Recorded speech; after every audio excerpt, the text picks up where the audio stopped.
उसी रात में हो जाता है हनुमान जी को मात्र पान का बीड़ा चढ़ाने से। होली इस बार बागेश्वर धाम के साथ हजारों लोग इस रात में इस छोटे से गांव में, जहां पर आने के लिए मेरे ख्याल से कुछ महीनों पहले तक सड़क भी नहीं होगी ठीक से। जी ठीक से नहीं थी, बहुत संकीर्ण, बहुत संकीर्ण। लेकिन ये परंपरा अंतर्गत दरबार है, 3 पीढ़ियों से लग रहा है। दादाजी के समय भी यहाँ दिन रात मेला है। अच्छा। बागेश्वर धाम पर, और बागेश्वर बालाजी की कृपा से सबकी झोली भरती। बालाजी के दर्शन से, परिक्रमा से जिसकी जितनी आस्था, उसको उतना उलझनों में रास्ता। वाह, बहुत अच्छा है।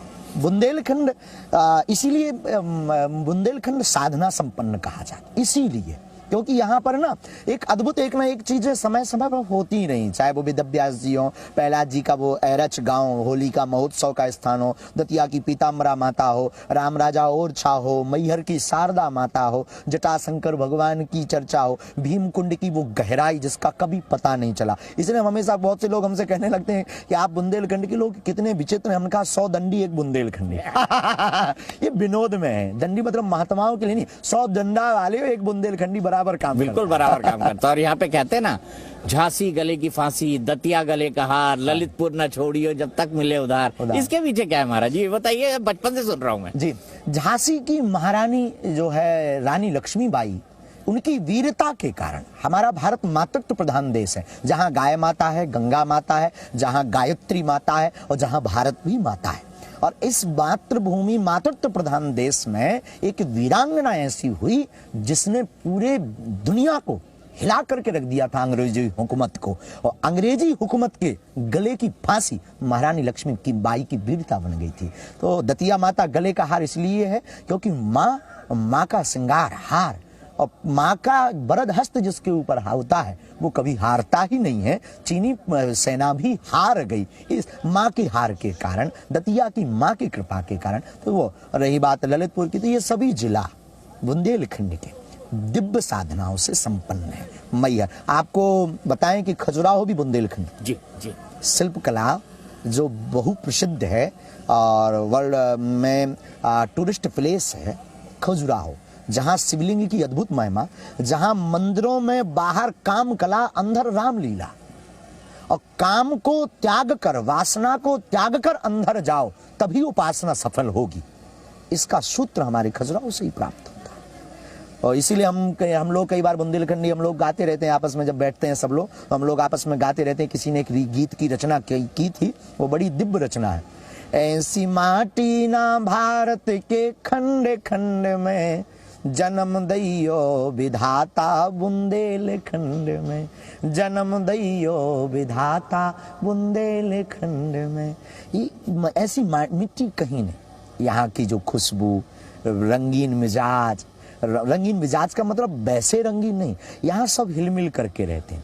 यहाँ एकता है, यहाँ पर सौंदर्यता है, यहाँ की मिट्टी, पहाड़, तो ये यहाँ की जो भूमि है वो बड़ी अद्भुत भूमि है। आप उसके भक्त हैं जिसके बारे में कहा जाता है, अष्ट सिद्धि नौ निधि के दाता, असवर दीन जानकी माता। ये हनुमान चालीसा में लिखा हुआ है। और मैं आपसे जानना चाहता हूँ, क्या भगवान राम और हनुमान का प्रेम, इसके बारे में आप क्या कहेंगे? क्या उन्होंने कभी होली खेली है? बिल्कुल खेली है। हनुमान जी तो लंका में रावण के साथ भी होली खेल कर आए। अच्छा। हाँ, ये आप सुनकर के चौंक जाएंगे। होलिका के साथ, होलिका जो अग्नि में जली है वो भी एक होली है। अभी आपने जब प्रारंभ किया था तब आपने बहुत अच्छा सूत्र पकड़ा था, स्मशान होली, मसान की होली। काशी में मसान की होली खेली गई है, और साधु मसान की होली खेलते ही इसलिए कि प्रहलाद बच गए, होलिका जल गई, तो उसी राख से साधु जो है चिता भस्म की राख से मसान की होली खेलते हैं, जिसे मसान की होली नाम। और हमारे हनुमान जी ने भी रावण के साथ तक होली खेली। रावण ने हनुमान जी की पूंछ में आग लगाई, हनुमान जी ने लंका जलाई, और हनुमान जी ने होली खेल के बता दिया होली है, बुरा ना मानो होली है। तो हनुमान जी ने तो रावण के साथ भी, और हनुमान जी की होली पर भगवान राम जी के साथ भी खेली। माता जानकी एक बार सिंदूर मस्तक पर लगा रही थी। हनुमान जी देख करके कहते हैं, माँ ये मस्तक पर किस प्रकार का आप सिंदूर लगाए हुए हैं? तब माँ कहती है कि इसको लगाने से स्वामी की आयु बढ़ती है। तब हनुमान जी स्वामी के प्रति बड़े नतमस्तक हैं, दास भाव में रहते हैं हमेशा। हनुमान जी ने कहा कि छोटा सा सिंदूर लगाने से अगर हमारी प्रभु की आयु बढ़ती है तो क्यों ना हम सर्वांग पूरे शरीर में सिंदूर को लेपित कर लें, हमारे प्रभु सदा हमेशा अजर अमर रहें। और श्री हनुमान जी ने पूरे शरीर में सिंदूर का लेपन कर लिया।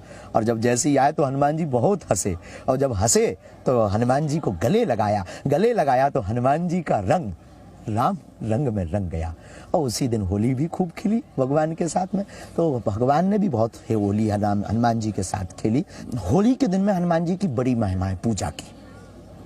रात्रि काल में होली के दिन कोई भी साधक अगर चमेली के तेल की वजह सरसों के तेल में सिंदूर को श्री सीताराम नाम का पवित्र भाव के साथ नियम विधि के अनुसार यज्ञोपवीतधारी भगवान को अगर चोला चढ़ाता है तो संसार की कोई भी कामना हो वो प्राप्त कर लेता है।